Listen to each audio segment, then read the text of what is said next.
Can you walk us through the idea behind John Collins a little bit more? Because John Collins is a target that we think would fit wonderfully here with the Mavericks. You have a Hawks team that is surging. Mm-hmm. What would be the idea behind trading John Collins, and what do you think a potential return could be on that?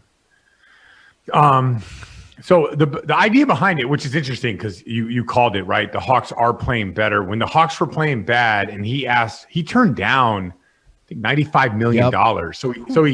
So he wanted, I think the max he can get with his situation would be somewhere around 150. So he turned down 90, a goal to get 150, but with a 4-year deal, he can get like 130. So he's obviously betting on himself. And if the Atlanta Hawks don't believe in him, then they'll try to get something for him right now. But you said it, man. Like with them playing good basketball right now, that's the last thing you want to do. When the whole point of this season was to go out there and make the playoffs, you might end up, losing John Collins, and that can hurt you. Trae Young's a great, lob passer, and he's good at getting to the basket, kicking out to three. Well, John Collins makes a lot of that happen.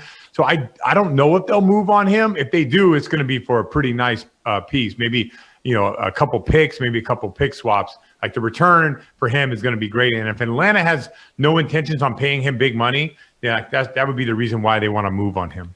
Brian Scalabrine joining us here on the KNC Masterpiece on 105.3 The Fan. I'm kind of curious, with your team building and you see what you have in Luka, Hardaway is a three-point shooter, Kristaps you can put him in different places. Would you rather add, because the Mavs did make an emphasis on defense during the offseason, that was what they wanted to do with the Richardson for Curry deal, would you rather add another body for rebounds and defense like Drummond, or would you prefer to add another shooter that can knock one down when Luka gives them a wide-open shot? So I'll take the latter, third. I'll take a guy who can play off the ball with Luka, but also can take a little bit of pressure off him and get a bucket along the way. So I would obviously, like the dream scenario, in my opinion, for the Dallas Mavericks, which I'm a fan of Mark Cuban. I'm a fan of the city, the team. I just like the way they do things. Love the way that they treated Dirk on the way out. But I would want them to get like a Brad Beal type. I know Brad Beal is not going to be available, but someone that can just take a little bit of pressure. Yeah, pressure off him. That's why Oladipo kind of makes sense. He is available for them to get, and they can get sort of a trial run at him. So I would love to see Oladipo in Dallas. Plus, you guys know I'm a Celtic guy as well, and I don't want to see Oladipo resurge his career in Miami for pennies on the dollar. So I'm a little bit afraid of him going to Miami and Miami taking that next step. Even though I like the Heat, but I'm a Celtic guy, I'd rather see him in Dallas. There's a rumor today that Norman Powell could be available, and the Mavericks are one of 4 teams that are interested. What would Norman Powell do if the Mavericks were to make a move for him?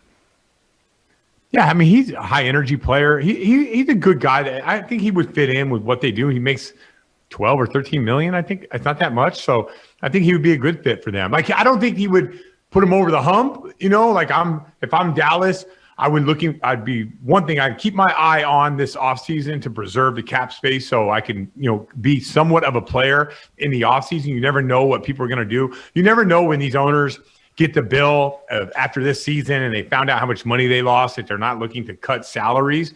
But I'd be interested in preserving my cap space. But Norman Powell is good enough where I can dance around other guys, because I think he would fit in really well with them. So if I could get a Norman Powell, I would go after Norman Powell. Help us out here. We hear from media members here and sometimes nationally that Andre Drummond is just a horrible teammate. You don't want him in your organization. He doesn't help you win. Because we have to play Willie Cauley-Stein and Dwight Powell minutes. And I'm looking at it going, sure, he can't be worse than those guys. But yet you'll hear from media people that you do not want Andre Drummond in your organization. Help us out here.